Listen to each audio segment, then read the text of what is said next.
Hi everyone, today we're going to take a look at another horrible case with you. Please support my channel, don't forget to subscribe and click on the bell. In bed with the enemy. Thanksgiving is a traditional family holiday. During this time, multiple generations gather around a festive table in the home of the elders. Each person present is expected to express gratitude for the blessings of the past year and to show love and respect for their relatives. This is how it goes for most families. However, there are those who disregard these established customs. In such relationships, things often leave much to be desired, and even significant dates hold little meaning. For domestic violence, there are no restraining factors. The boundaries of what is acceptable have long been broken. This is a new story about the horrific events that took place in one American family on the eve of a national holiday. Call for help. On November 23, 2006, at 3:46 p.m., a call was made to the Memphis, Tennessee Emergency Services. It's understood that misfortunes don't take holidays or weekends, so it can't be said that the atmosphere at 911 was relaxed. However, the dispatcher who took the call was in shock, as he later admitted to a colleague. What startled the operator was the absolute calmness of the caller, as if he wasn't asking for help but placing a breakfast order. The man identified himself as Jeffrey Scott and reported that his wife had been unconscious since 11 a.m. At the same time, a voice in the background corrected him, saying that the woman was most likely dead. When the dispatcher asked for clarification, Scott stated, "She was breathing a second ago and now she's dead." His voice didn't waver. Information about a possible crime was immediately relayed to the rescue service leadership, and a specialized team was dispatched to the scene. The victim. Law enforcement arrived at the address within minutes. They were met by the homeowner, who led them to the bedroom where his wife, Ashley Scott, lay. Upon entering the room, they saw someone bending over her, performing CPR. The man introduced himself as Dr. Robert McGee, a friend of Jeffrey. He said the woman was still alive, but on the brink of death. Her pulse was barely detectable, and her blood pressure was dangerously low. Medics examined the woman and agreed with his assessment. They suspected that she had sustained a head injury from a blunt object and was close to death. Her pupils were dilated and unresponsive to light, and blood was coming from her mouth and nose. Additionally, Ashley's body showed signs of trauma. Her legs, chest, and back bore numerous bruises and abrasions. The medical team attempted emergency resuscitation. They intubated her, used a defibrillator, and administered heart-stimulating drugs, but none of it helped. The young woman was dying before their eyes. In the end, she was rushed to the hospital. A neurosurgeon was called to assess her condition in the emergency department. His diagnosis was grim and confirmed his colleagues' opinions. The 28-year-old woman was in a critical state, at the final stage of brain death. There was nothing that could be done to help her. Her body systems and vital organs were shutting down. As a result, it was decided not to prolong the patient's suffering and to disconnect her from life support. She passed away shortly after. There was no doubt that Ashley had been brutally deprived of life. Her right ear was green, a color typical of those who box and take repeated blows to the same spot. Additionally, a man's shoe print was visible on her back. It seemed as though someone had trampled, if not jumped, on her. Her fragile body was covered in bruises at various stages of healing, indicating that she had been subjected to periodic violence. Family doctor. While doctors fought for the life of a young and beautiful woman, police officers were questioning McGee and Scott. The doctor explained that he was the one who insisted on calling emergency services and shared what he knew. At 2:30 p.m., Jeffrey, his friend, called him. The men had met during their college years and occasionally kept in touch. Over the phone, Jeffrey mentioned that he had been drinking with his wife the night before, and afterward she felt unwell. She went to bed, but never woke up. He then decided to seek professional help. At the time, the doctor was busy but postponed his duties and arrived at the couple's home. There, he found Jeffrey next to his wife, who showed no signs of life. The doctor suspected that the couple had quarreled, and something unfortunate had occurred. which they wanted to keep quiet about. That's why they contacted him. He knew that the couple had been going through tough times recently. Each reacted differently. Ashley drank, and Jeffrey was quick to anger and often raised his hand against her. When the doctor examined Ashley, he realized that the situation was far more severe than he had initially thought. There was no chance of survival, and the poor woman needed immediate medical attention. He insisted that Jeffrey call 911. At the same time, Robert pieced together the situation in his mind. He understood that something much more serious had happened, possibly a premeditated crime. He admitted to the police that he had deliberately delayed Scott at the scene to prevent him from fleeing. Jeffrey's lies. Throughout this, Jeffrey remained utterly emotionless. It seemed as though he had no concern for the future of the woman he once loved. When asked by the police what had happened, he explained that the previous evening they had argued. The reason was the discovery of Ashley's messages with another man. He believed his wife was cheating on him. Unable to bear the betrayal, he struck her, but only once. After that, she stumbled and fell, as she was heavily intoxicated. Jeffrey noted that his wife frequently abused alcohol and behaved irrationally. He didn't want to tolerate her outbursts anymore and kicked her out of the house. In such instances, she would usually sleep in the garage. In the morning, he found his wife there, still asleep. Feeling pity, Jeffrey carried her into the house and laid her on the bed. Time passed, but she didn't wake up. That's when he realized something was wrong and tried to revive her himself. Then he contacted his doctor friend and called him to the house. However, the police didn't believe his story. When they arrived, the woman was covered in bruises from head to toe. She was bleeding, with her face and head battered. Even if she had been drunk and fallen, she wouldn't have caused such injuries to herself. It was clear she had been beaten. Scott was arrested and charged with aggravated assault. As soon as the autopsy results came in, the charge was upgraded to first-degree crime. Autopsy results. The pathologist's report was chilling. The cause of Ashley Scott's death was a subdural hematoma on the right side of her brain. Such injuries are caused by a severe blow to the head. Her brain essentially slammed against her skull, leading to massive bleeding and swelling, cutting off the oxygen supply. This caused her body systems and organs to begin failing. It's an excruciating process. What's even more tragic is that she could have been saved if help had been provided in time, preferably within the first few hours. Additionally, more than 50 hematomas were found on her body. They varied in color and density, confirming the medic's statements that the woman had been repeatedly assaulted. It was hard to imagine the torment Ashley had endured over time. The most horrifying aspect was that the person who inflicted this suffering was the one who was supposed to protect her. Evidence. After Jeffrey's arrest, detectives began examining the crime scene. Signs of a struggle were found throughout the house. Items were scattered everywhere, and furniture was overturned. A broken vase lay in the living room. On the kitchen table, near a laptop, were printed messages between Ashley and her lover, confirming the suspect's claims about the motive for the crime. Upon closer inspection of the garage, officers found bloodstains on the floor. Inside Mrs. Scott's car were women's clothes and other personal items. There was also a handbag containing her documents and passport. It appeared that the deceased had planned to escape, but she didn't make it. Officers then decided to speak with the family's relatives and friends, which revealed unexpected details about their lives and circumstances, shedding light on the incident. Unfortunately, it happens that women fall in love with the wrong men and tie their lives to them. Initially, everything seems bright and promising, but soon the object of their affection turns into a dreadful tyrant, and life with them becomes a nightmare. The victim of both emotional and physical abuse loses their sense of reality and may even justify the abuser's actions. In these cases, outside psychological help is needed, as the victim is often unable to help themselves or escape the situation. The kind soul of Ashley Pittman. Ashley Scott, née Pittman, was born on November 4, 1978, in Bossier City, Louisiana.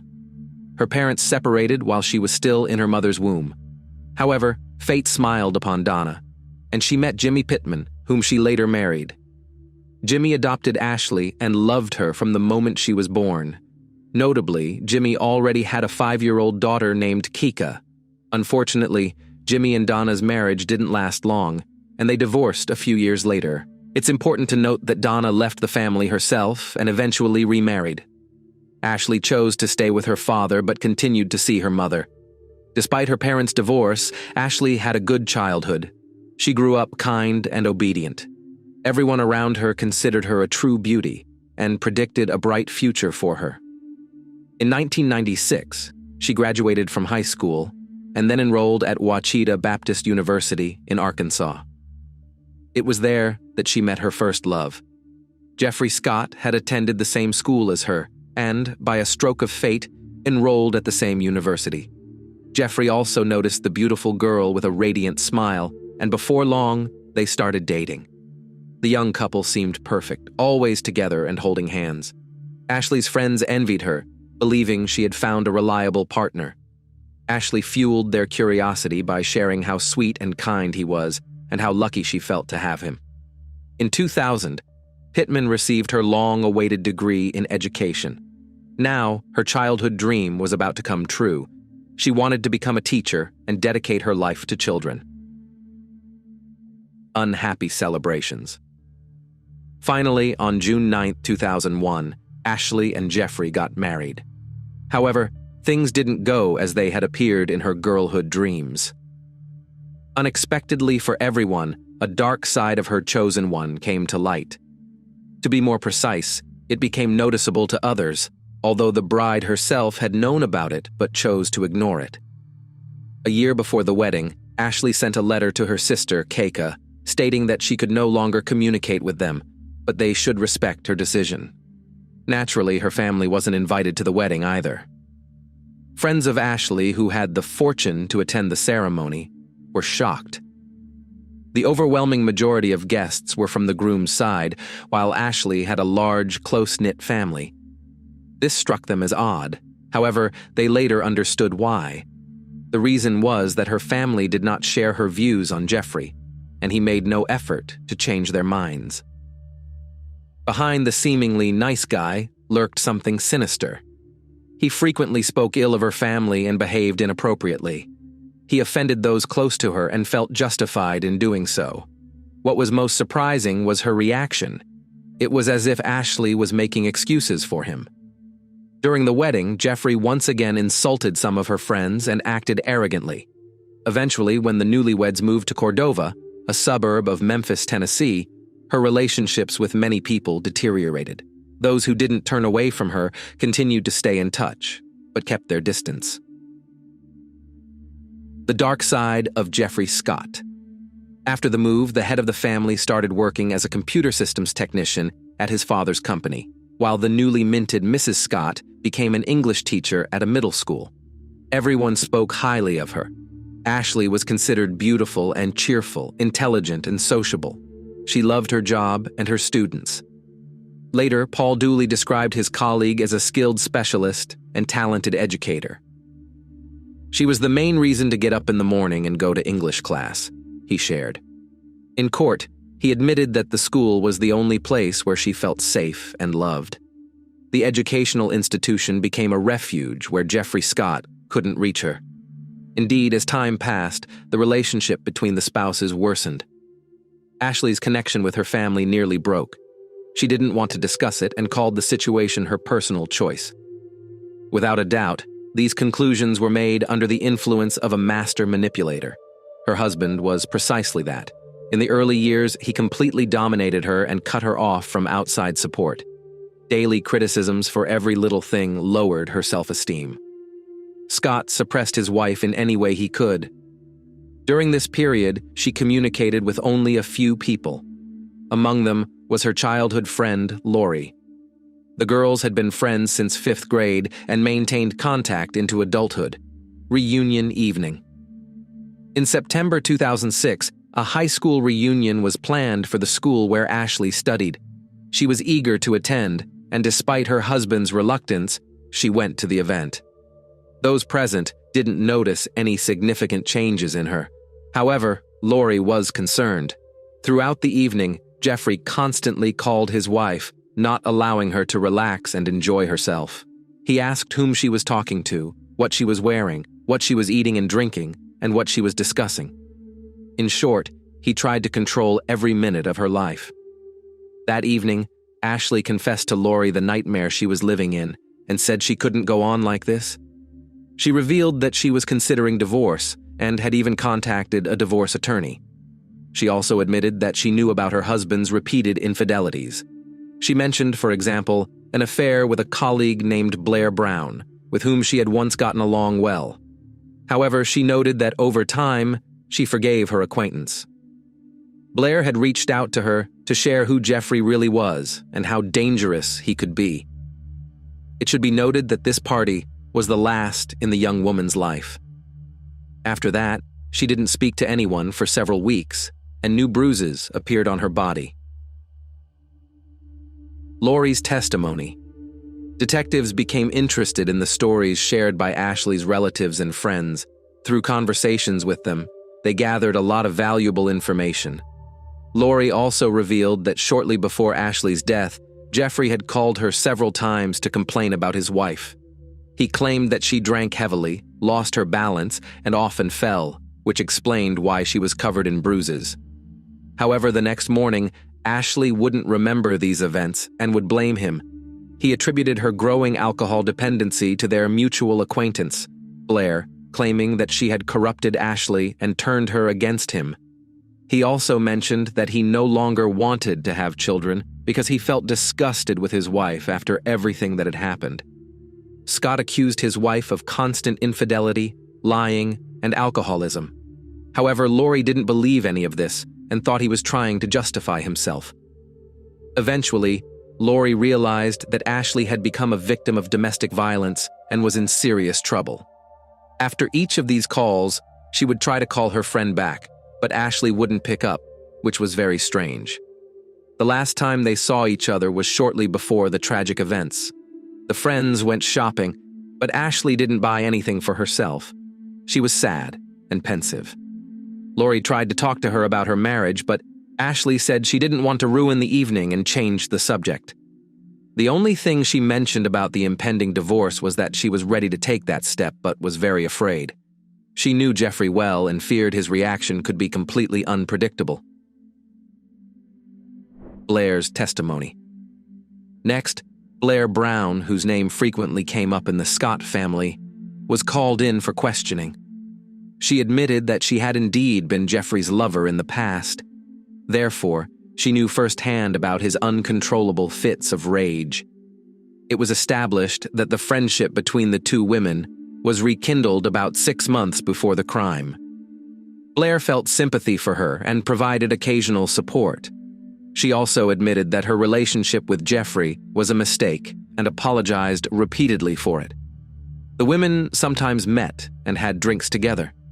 Ashley would often hide at Blair's place to get away from Jeffrey. One day, he tracked her down and came for her. At that moment, Blair witnessed a brutal attack. Scott struck his wife several times in the face and threw her out onto the street, completely unfazed by the presence of a witness. Even after these events, Ashley downplayed his guilt and made excuses for him. The accused. During another interrogation, Scott admitted that he contacted Robert McGee only 12 to 15 hours after the argument. All that time, his wife had been unconscious, alone in the garage. Jeffrey continued to insist that he had only struck her once because of the discovered infidelity. After that, he sent her to the garage, brought bedding, and threw it on the floor. The bleeding woman was left to spend her last hours freezing and suffering in pain, while her husband rested comfortably in the house. However, the autopsy results did not support his claims. It was clear that he had always treated his wife poorly. Additionally, detectives learned that Jeffrey occasionally used the services of escorts, even when Ashley was at the reunion. Despite this, he blamed her for all their problems.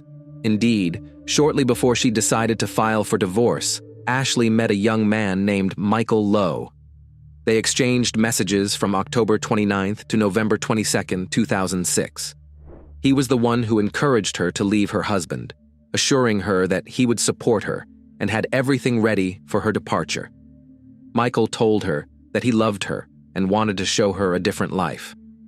When Jeffrey read their messages, he was enraged and decided to teach his unfaithful wife a lesson. The trial and the advocate. The trial of Jeffrey Scott began on January 13, 2009. The prosecution argued that it was a premeditated crime. It was evident that the argument between the spouses started in the living room, where a vase was found broken. They then moved through the house, with Ashley enduring violence in nearly every room. Bloodstains were found in almost every room. The divorce attorney Ashley had consulted testified for the prosecution. She explained that she had met with Ashley the day before her death. At that point, all the documents for the divorce were ready. All her client had to do was pack her things and leave the house while her husband was at work. Rachel advised that Ashley should leave secretly.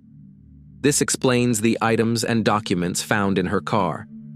However, Ashley didn't follow the expert's advice. She didn't want to leave without explaining to her husband, which turned out to be a fatal mistake. The advocate tried her best to help Ashley and even provided her services for a symbolic fee. The attorney also mentioned that she knew her client had been drinking and had quit her beloved job because of it. She did this to numb the emotions she felt in her marriage and needed support. For a long time, the women communicated in secret. This was done to ensure Ashley's departure was as safe as possible. Since her husband controlled all calls, they met on neutral ground or communicated via payphone. Many witnesses confirmed that they had seen scratches or bruises on Ashley, which she carefully concealed under layers of makeup. Some knew the real cause of the injuries but felt powerless to help. In their final report, the medical examiners noted that Ashley had frequently been kicked. It seems Jeffrey would knock her to the ground and then stomp on her. Old bruises from shoes were found on her back and legs. The devil's advocate. The defense team for the accused worked tirelessly to reduce the charge to second-degree crime. The attorney painted the victim in an unflattering light, portraying her as an alcoholic and unstable hysteric. In short, they did everything possible to make the jury believe that Scott also suffered in the marriage. The defense discredited the victim, who couldn't defend herself because she was no longer alive. It was revealed that in 2005, Ashley had been fined for drunk driving. Meanwhile, Jeffrey claimed he wanted to repair the marriage, bought a new home, and was open to having children, all for a woman who had a lover and exchanged intimate photos with him. Regarding the crime itself, he claimed he lost control, realizing his efforts were futile and that Ashley had found someone else. "I regret the pain I caused you," he addressed his wife's family, "but I mourn her loss and pray for her soul." In contrast, during the trial, it was noted that after his arrest, Scott didn't ask about his wife's condition. Instead, he inquired about the outcome of a recent football game. His attorney played dirty. During his statement, he even claimed that the victim sustained most of her injuries during a seizure caused by alcohol withdrawal. An independent expert was found to back up this claim. To refute this, the assistant county medical examiner was called to testify. He read the autopsy results, listed all the injuries on the body, and most importantly, stated the cause of death, which could not have resulted from accidental falls. Prosecutor's argument. The prosecutor argued that the defense's version of an unintentional crime was absurd. It was clear that the victim wanted to escape her tormentor, but, out of affection for her husband, hoped to end things amicably. Meanwhile, the accused showed her the printout of her messages with Michael and attacked her. As he struck her repeatedly, he knew he was causing unbearable pain and suffering. He then finished her off in the garage, where she lost consciousness. Scott saw the severity of her injuries but ignored them and didn't seek medical help. The criminal chose to wait and only then called a doctor. The prosecutor insisted that the accused wanted his wife dead. However, a surprising fact came to light. Investigators found evidence that Ashley had wanted to save the marriage. It was discovered that she had been taking special medication to get pregnant and had supported the purchase of a new home. Perhaps she was so dependent on the toxic relationship that she couldn't imagine life without Jeffrey. However, she eventually decided to leave. It's possible she didn't want to leave secretly, hoping to hear from her husband that he would change and everything would be fine. Victims of abuse often cling to such illusory hopes. Guilty verdict. On January 19, 2009, Jeffrey Scott was found guilty of second-degree crime. Even the judge was dissatisfied with the jury's verdict, criticizing the jurors because the vote in favor of the original charge was 12-1. There was one person who didn't believe the accused was guilty enough. According to state law, a unanimous decision is required to convict someone of first-degree crime. The victim's family was also disheartened.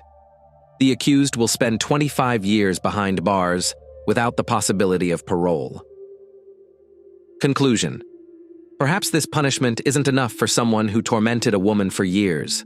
The tyrant isolated her from everyone, brainwashed her, and made her think that she and her family weren't good enough to be part of his life. Nevertheless, Ashley's father said, "This is the worst thing that has ever happened to me. I loved that little girl. If she had died a natural death, I would have come to terms with it over time. But knowing how cruelly my daughter died and who was responsible, I will never be able to accept it." The story of Ashley Scott's life teaches us many things, but most importantly, no matter what happens, we should never isolate ourselves from our loved ones. Sometimes, they are the only ones who truly care about us and can help us. Thanks for watching, guys. Subscribe to my channel. There are many shocking stories ahead of you.